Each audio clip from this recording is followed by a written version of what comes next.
12वां दोहा ये रामचरितमानस बालकांड का कह रहे हैं। शारद शेष महेश विधि आगम निगम पुराण, नेति नेति कही जा सुगुन करहि निरंतर गान।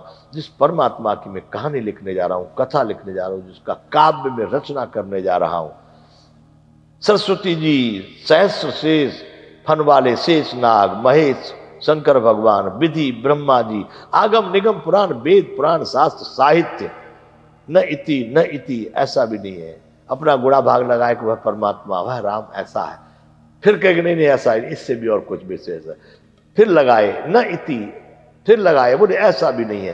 तो नेति नेति कहे जास गुण करहि निरंतर गान, जिसके गुणों का नित्य प्रति गान कर रहे हैं, उसी परमात्मा की कथा मैं कहने जा रहा हूं बंधु। बड़ा हिचकिचाट है गोस्वामी जी के मन में। ये बालकांड का 12वां दोहा।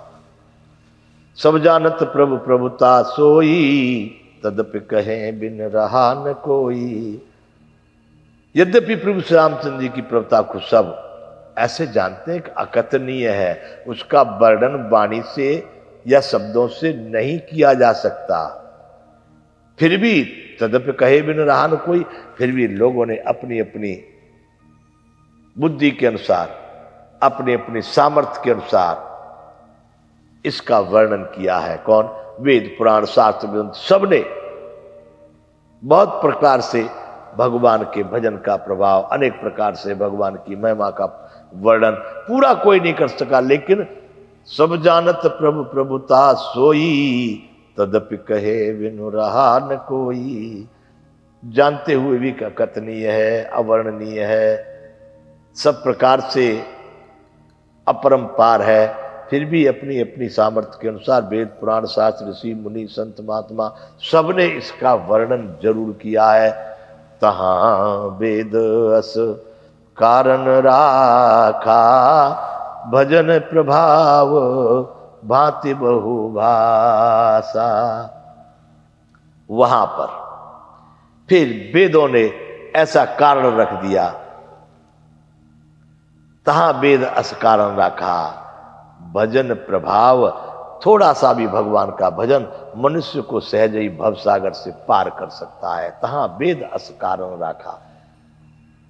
सबने निर्णय करने के बाद में एक बात पक्की की कि भजन प्रभाव भांति बहुभाषा, प्रभु के भजन का प्रभाव हर एक ने कहा है कि उससे व्यक्ति अपने जीवन को पार कर सकता है। आगे, एक अनीह अरूप अनामा, अज सच्चिदानंद परधामा। जो परमेश्वर एक है, जिनकी कोई भी इच्छा नहीं है, एक अनीह अरूप अनामा, अज सच्चिदानंद परधामा, जिनका कोई रूप और नाम नहीं है, जो अजन्मा सच्चिदानंद और परम धाम है। सच्चिद आनंद परधाम, परधाम मतलब परम धाम। एक अनीह अरूप अनामा, अज सच्चिदानंद परधामा, व्यापक विश्व रूप भगवाना, ते धरि देह चरित्र कृत नाना। बंधु, इसी से भारत भारत विश्व गुरु महान सर्वश्रेष्ठ सर्व सामर्थ्यवान बना, किससे? कि दूसरे लोग परमात्मा को प्रकट नहीं कर पाए, वही परमात्मा यहाँ पर मनुष्य का रूप धारण करके यहाँ पर हमारे भारत में आकर के अपने जीवन चरित्र के द्वारा लोगों को धन्य कर देते हैं। इसलिए क्योंकि दूसरे लोग उस परमात्मा को प्रकट नहीं कर पाए, भारत ने उसको प्रकट किया। एक अनीह अरूप अनामा, अज सच्चिदानंद परधामा, व्यापक विश्व रूप भगवाना, तेहि धरि देह चरित्र कृत नाना। जो सब में व्यापक है एवं विश्व में जहां जहां विश्व रूप सारा जो आपको दिखाई दे रहा है, ये परमात्मा का ही शरीर है। उन्हीं भगवान ने दिव्य शरीर धारण करके नाना प्रकार की लीलाएं की। बंधुओं, देख लो उस अकथनीय अलौकिक अलख निरंजन निराकार विभु ऐसे परमात्मा को भारत ने प्रकट किया। यहां कह रहे हैं कि तेहि धरि देह चरित्र कृत नाना, वही परमात्मा शरीर धारण करके अनेक प्रकार की लीलाएं यहां पर अनेक प्रकार के चरित्र करते हैं, और कोई देश नहीं कर पाया। वो बुद्धि और ज्ञान और वहां पर लगा के टेक्निक लगाए ना विज्ञान, लेकिन वो विज्ञान से नहीं, वो भक्ति से प्रकट होते हैं।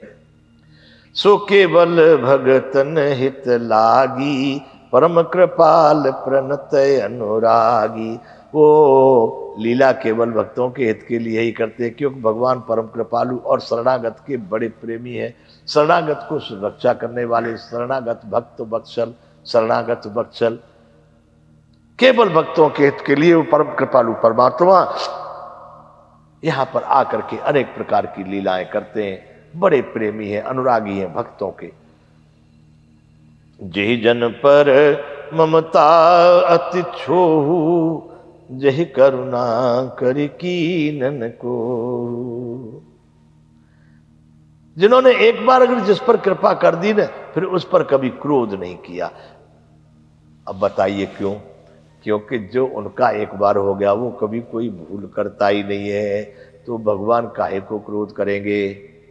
भूले तब तक होगी जब तक हम उनके नहीं हुए, उनको समर्पण नहीं किए, उनको नहीं समझे, तब तक बहुत भूले होंगे। एक आध भूल होगी, क्षण क्षण में भूल हो रही है, क्षण क्षण में भूल। परंतु जो उनका जब एक बार हो गया, यही करुणा करे कीनन को, जे जन पर ममता अति छोहू। अपने भक्तों पर अति ममता, अति प्रेम है, अति कृपा है, जो कभी एक बार करुणा कर देते हैं, फिर कभी भी क्रोध नहीं करते उस पर। अर्थात जो उनकी एक बार शरण में पहुंच गया, वो कभी क्रोध के लायक होता ही नहीं है, वो सदैव अनुराग के योग्य रहता है। गई बहोर गरीब निवाजू, सरल सबल साहिब रघुराजू। प्रभु श्री रघुनाथ जी गई हुई वस्तु को फिर प्राप्त कराने वाले गरीब निवाज यानी दीन बंधु, सरल स्वभाव, सर्वशक्तिमान और सबके स्वामी हैं। बुध वर्णय हरि जस अस जानी, करें पुनीत सुफल निजवानी। ऐसा समझ करके विद्वान लोग अपनी वाणी को सफल करने के लिए हरि के गुणों का वर्णन करते हैं। अब बंधु एक इसी चौपाई पर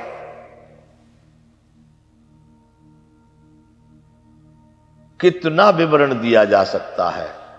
बड़े बड़े हमारे संत महात्मा जो अपने अपने दिन से अपनी अपनी कथाओं का विस्तार करते हैं, ऐसी जगहों पर बहुत कुछ कह सकते हैं, कहते हैं। एक चौपाई है, गई बहोर गरीब निवाजू।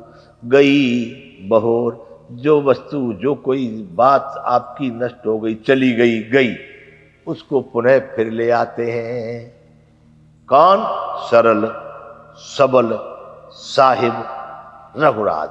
चार शब्द कहे। कैसे हैं वो? जो गई हुई को भी वापस लाने वाले बड़े सरल हैं। और फिर कैसे? कोई सरल व्यक्ति, कोई वस्तु हमारी चली गई हो तो सरल वस्तु वापस लाएगा कोई? सरल मानव को वह वस्तु प्राप्त होना बड़ा मुश्किल है। इसलिए फिर कैसे हैं? सबल। अगर कोई सरलता से नहीं माना, नहीं दे रहा है, तो देखो फिर बलवान से, ताकत से ले लेंगे। साहिब स्वामी परे से ले लेंगे। रघुराज है। बंधुओं कहते हैं सबसे पहले गई बहोर। राजा दशरथ की आशा ही चली गई थी। क्या? कि अब कोई पुत्र नहीं मिलेगा। ये भाई अपने गुणा भाग की अपनी कल्पना है। मैं रामायण के अनुसार या गोस्वामी जी रामचरित के मनुष्य के अनुसार नहीं, अपने व्यक्तिगत विचार कहता हूं, जो हमारे साधु मंत्र अपने अपने मन से लगाते। कहीं कहीं पर हम भी अपना मन लगा करके देखते हैं कि गई बहोरे, राजा दशरथ जी की आशा चली गई थी, अब कोई पुत्र नहीं होने वाला। 4 पन बीत गए।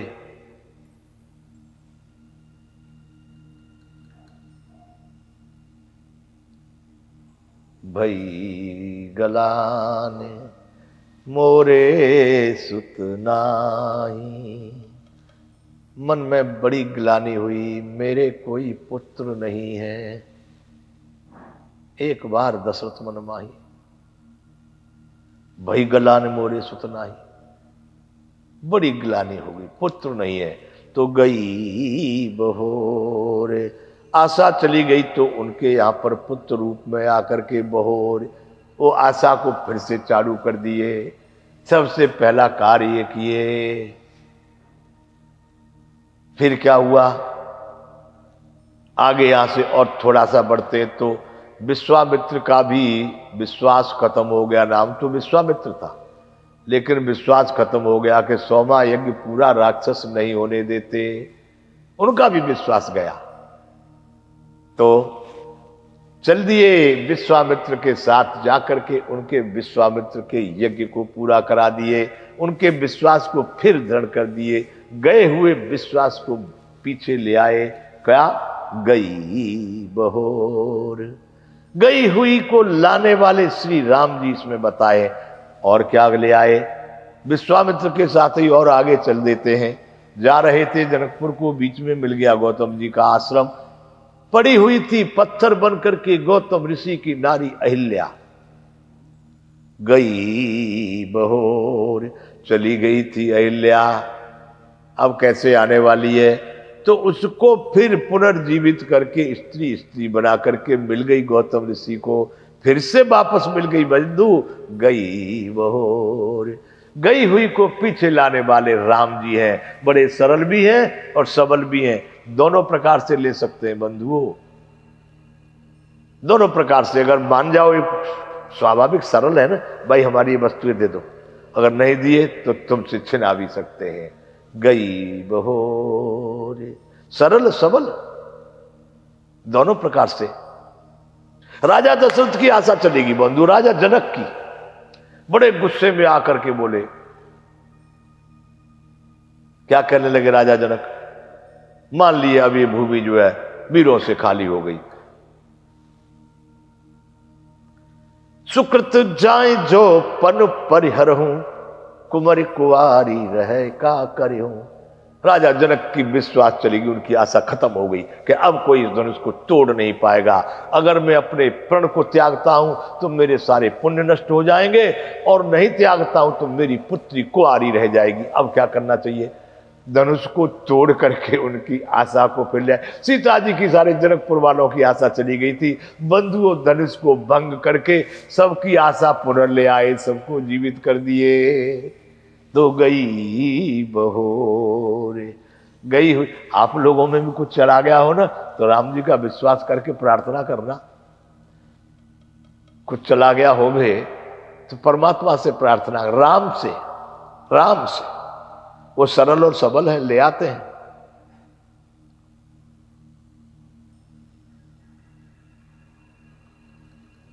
चलो अंत में लंबी कथा करेंगे तो इस पर हम 7 घंटे तक प्रवचन कर सकते हैं। गई बहोर गरीब नवाजू, सीता जी चली गई थी, उसकी सुग्रीव की पत्नी चली गई, राजधानी चली गई, ले आए कि नहीं, पीछे ले आते हैं। स्वयं की पत्नी चली गई, उनको भी ले आए। आगे इस पर चर्चा कभी होगी। बुध वर्ण है हरिजन जस अस जानी, करण पुनीत सफल निज बुद्धिमान, ऐसा समझ करके कि गई बहोर है। श्री राम जी अपनी वाणी को सफल करने के लिए राम जी के चरित्रों का वर्णन करते हैं। ते बल में रघुपति गुण गाथा, कहूं नाय राम पद माथा। मेरी भी कोई भी वस्तु गई होगी तो राम जी ले आने वाले हैं। इसी बल से मैं भी रघुपति के गुणों की गाथा करूंगा, गाऊंगा। कहो नाय राम पद माता, उन्हीं राम जी के चरणों में बार बार मस्तक झुका करके मैं उस राम की गुण गाथा को जरूर कहूंगा। और किस तरह से कहूंगा, अपने मन से नहीं। कैसे, मुनिन प्रथम हरि कीरत गाई, ते मग चलत सुगम मोहि भाई। जो पहले ऋषि मुनि भगवान की कीर्ति का वर्णन कर चुके हैं। वाल्मीकि जी ने इस रामचरितमानस को पहले इसको यहाँ रामचरितमानस कहा गया है, उसको रामायण कहा गया है। महर्षि वाल्मीकि राम जी के काल में उसकी रचना कर चुके थे। गोस्वामी जी यहाँ संकेत दे रहे हैं कि मुनि ने प्रथम हरि कीर्ति गाई। पहले ऋषि मुनियों ने इस परमात्मा श्री राम की कीर्ति का वर्णन किया है। सोई मग चलत सुगम मोय भाई। बंधुओं, मैं भी उसी रास्ते पर चलूंगा। वाल्मीकि जी आदि जो है इसका पहले वर्णन कर चुके भगवान की कीर्ति का। सोई मग चलत सुगम मोय भाई। सोच रहे हैं कि राम जी का इतना विशाल चरित्र कैसे कह पाऊंगा। मार्ग उनकी दिमाग में खोपड़ी में आ गया क्या कि मुनि ने प्रथम हरि कीर्ति गाई। ऋषि मुनियों ने पहले जो राम जी के चरित्र, भगवान के चरित्रों का गान किया है, मैं भी उसी में पीछे पीछे लग जाऊंगा। सोई मग चलत सुखद सुगम मोहि भाई। मेरे लिए भी वही रास्ता आसान है। अति अपार जे सरित बर जो नृप सेतु कराय। चढ़ पिपील कऊ परम लघु बिन श्रम पार जाए। अत्यंत बड़ी अपार सरित, अति अपार जे सरित, बड़ी लंबे चौड़े फाट वाली ब्रह्मपुत्र और गंगा और बड़ी बड़ी जैसी सरता नदी कोई ऐसी हो गए। अति अपार अत्यंत बड़ी श्रेष्ठ नदियां यदि राजा उन पर पुल बनवा दे तो अति अपार जे सरित बर जो नृप सेतु कराए। बड़ी विशाल नदियां हैं, अगर उन पर राजा लोग, कोई भी राजा उन पर पुल बनवा देते हैं तो क्या होगा। अत्यंत छोटी भी चीटी चढ़े पिपील कऊ परम लघु। नदी को तो भाई मनुष्यों को सबको, इतनी बड़ी विशाल नदी हो और बाढ़ आ रही हो तो कौन पार कर पाएगा। लेकिन यहां कह रहे हैं कि चढ़ पिपील कऊ परम लघु बिन श्रम पार जाए। छोटी सी चीटी भी, बहुत बड़ी नदी पर अगर किसी राजा ने पुल बनवा दिया है तो बड़ी छोटी चीटी भी बड़ी आसानी से उस पर चढ़ करके पार जा सकती है। चढ़ पिपील कहू परम लघु बिन श्रम पार जाए। बड़ी छोटी चीटी भी चढ़ करके, इसी प्रकार से मुनियों के वर्णन सहारे जो कह रहे हैं कि मुनिन प्रथम हरि कीर्ति गाई। सोई मग चलत सुगम मोहि भाई। वो इसलिए कहना चाह रहे हैं कि पहले से रास्ता बना हुआ है, ऋषि मुनि मेरे लिए रास्ता बना गए। उसी रास्ते पर चलने में मुझे जैसे चीटी पुल पर चढ़ के पार जा सकती है ना, ऐसे ही मैं श्री राम जी के चरित्रों को उनके सहारे आराम से आसानी से पार कर जाऊंगा। चल पिपील कऊ परम लघु बिन श्रम पार जाए।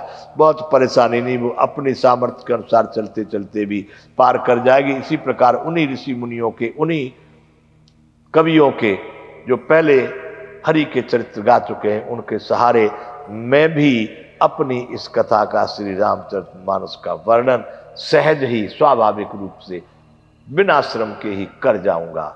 बंधुओं, अब यहां विराम का समय हो गया। दोहा नंबर 13 ये बालकांड का, यहां से आगे कथा फिर चलेगी। अभी यहां पर विराम करते हैं। श्री रामचंद्र भगवान की जय। जय विश्व बंधु।